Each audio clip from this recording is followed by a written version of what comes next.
안녕하세요, 고드름입니다. 오늘은 지난 영상에 이어 여러분에게 좀 더 실질적인 도움이 될 만한 영상을 준비했습니다. 혹시 국비 유학에 대해 생소하시다면 지난 영상을 보고 오시면 됩니다. 링크 걸어두겠습니다. 오늘 말씀드릴 부분은 서류 준비와 제가 국비 준비 기간 동안 어떤 전략으로 임했는지, 그리고 자세한 자소서 및 수학계획서 작성법에 대해 말씀드리겠습니다. 저는 사실 지방대 학부 석사 출신입니다. 그래서 국비 지원부터 합격까지 너무 힘들었습니다. 떨어질까 두려웠고 처음 준비를 한다고 했을 때 주변에서 많이 말렸습니다. 그때 주변 사람들의 심정은 저도 이해하고 사실 인정하기 싫어서 더 열심히 했습니다. 결과적으로 운이 많이 따라줬고 시간이 많이 흘러 이제는 여러분들께 정보를 나누고 소통하고 싶습니다. 저에 대한 이야기는 다음에 자세히 말씀드리겠습니다. 결론부터 말씀드리자면 다음의 내용이 여러분의 서류에 담겨 있고 이것들이 충분한 타당성을 가지면 합격하실 수 있습니다. 오늘 영상은 유학을 가야 하는 이유, 유학구 선정의 이유, 어떻게 국가에 기여할 것인가, 이 부분은 오늘 영상에서 계속 강조될 부분이니 기억해 주십시오. 우리는 모두 잘 알고 있습니다. 국비 유학이 쉽지 않다는 것을. 저도 그랬습니다. 경쟁률이 높고 고학력자들이 몰립니다. 그래서 전략을 잘 세워야 합니다. 저는 국비를 위해 6개월간의 플랜을 짰습니다. 그런데 해외에 가기 위해 국비 유학이 하나의 방법이지만 여러 가지 다른 방법으로 해외를 갈 수 있습니다. 예를 들어 외국의 관심 교수에게 직접적인 컨택으로 펀딩을 받거나 그쪽과 함께 프로포즈를 준비해서 펀딩을 얻는 경우, 이 경우는 운이 좋아야 하고 그 교수의 랩 사정과 아주 잘 맞아야 합니다. 그래서 저는 국비 준비 기간 동안 관심 교수들에게 메일을 보냈습니다. 마지막으로 외국에 있는 펀딩을 찾는 방법도 있습니다. 저는 노르웨이 잡놀지라는 사이트에서 지원서도 넣고 수시로 공고가 올라오는지 찾아봤습니다. 잡놀지에 대해서는 링크를 걸어두겠습니다. 혹시 노르웨이 유학에 관심이 있으시면 여기 들어가 보시고 향후 여기 사이트에 대해서도 영상을 올리겠습니다. 뿐만 아니라 각 국가마다 펀딩들이 있습니다. 가고자 하시는 유학국의 펀딩 정보를 꼭 찾아보셔야 합니다. 이처럼 저는 주를 국비 유학에 두었지만 다른 가능성에 대해서 항상 염두에 두고 계속적으로 모니터링 했습니다. 먼저 6개월간의 저의 전략을 보여드리겠습니다. 영어 회화 학원을 서류 제출하는 그날까지 계속 갔습니다.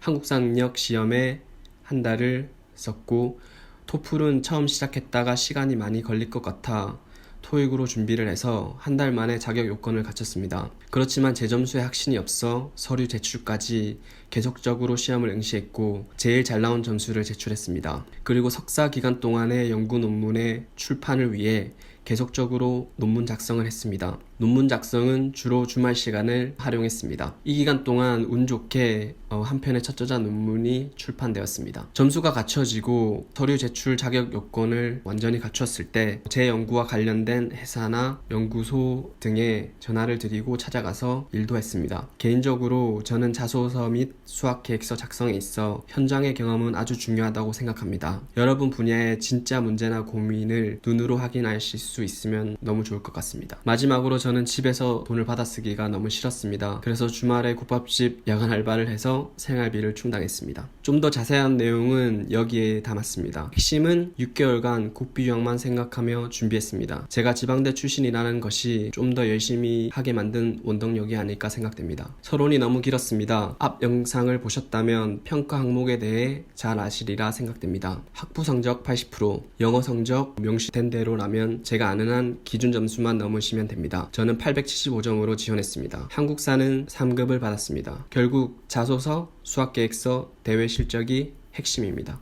저는 자소서와 수학계획서 5장씩 총 10장을 만들었습니다. 지금부터 각각의 장에 제가 담은 큰 주제들을 말씀드리겠습니다. 첫째, 지원 동기, 진로 결정 계기, 내가 왜 여기 지원하는지, 어릴 때 경험이나 나의 성향을 서술하면서 작성했습니다. 그리고 작은 소주제로 나눠 내용들을 만들어 갔습니다. 둘째, 성장 과정 속에 내가 느낀 문제 해결 능력, 현상을 바라보는 자세, 성장 과정의 나의 모습을 솔직히 그렸는데 연구원으로서의 자세에 도움이 되는 어떤 저의 성향을 적었습니다. 위의 글처럼 저는 각 장에 큰 주제를 주고 부제를 넣었으며 소주제를 넣으며 글들을 써내려갔습니다. 셋째, 나의 장단점, 그 중에 의견 공유, 계획적인 삶과 자세. 저의 장점이 연구로 어떤 이로움을 줄지 적었습니다. 단점은 솔직하되 보완이 가능함을 알렸습니다. 넷째, 직무 역량, 연구자로서의 직무 역량에 대해 적었습니다. 다섯째, 포부 및 국가관, 합격 이후 나의 포부와 국가관을 적었습니다. 자신의 성향이 될 수도 있고 어떤 흥미나 관심이 연구에 도움이 되었다는 것, 아니면 어린 시절 경험이나 주변 사람들의 영향 등 여러 가지 방식으로 서술하시면 될 것 같습니다. 수학 계획서 또한 5장으로 만들었습니다. 총 4가지로 나눠 적었습니다. 먼저 제가 하고자 하는 연구가 학문적 관심 분야임을 강조했고, 여기서 명심하실 점은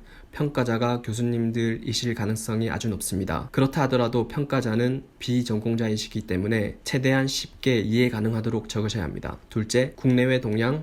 이 부분은 여러분들이 더 잘 아실 거고 왜 굳이 나가서 해야 하는지 어필해야 합니다. 셋째, 유학국, 대학 또는 대학 교수. 왜 그곳에 가서 연구를 해야 하는지 명시해야 합니다. 그리고 남은 2장에 연구 계획서를 썼습니다. 앞에 3장의 내용을 담고 연구 디자인을 제시하고 기대되는 효과에 대해 서술했습니다. 마지막으로 대회 실적입니다. 개개인마다 너무 다르지만 핵심은 대학교 또는 대학원 기간 동안 자신이 활동했던, 수여받았던 상 등 모든 업적을 담으셔야 합니다. 기억하셔야 할 점은 꼭 서류로 증빙 가능한 경우여야 합니다. 이상으로 서류 제출까지의 저의 경험이었습니다. 제가 하는 방식이 100% 정답은 아닙니다. 여러분의 상황이나 글의 주제에 맞게 이야기를 만들어 가시면 좋을 것 같습니다. 도움이 되셨길 바라고 질문 있으시면 댓글을 남겨주십시오. 얼마 남지 않은 시간 최선을 다해 1차 합격하시길 간절히 기원합니다. 그리고 여러분들이 원하신다면 이후 면접 후기도 담아보려 합니다. 항상 감사하고 오늘도 좋은 하루 되십시오.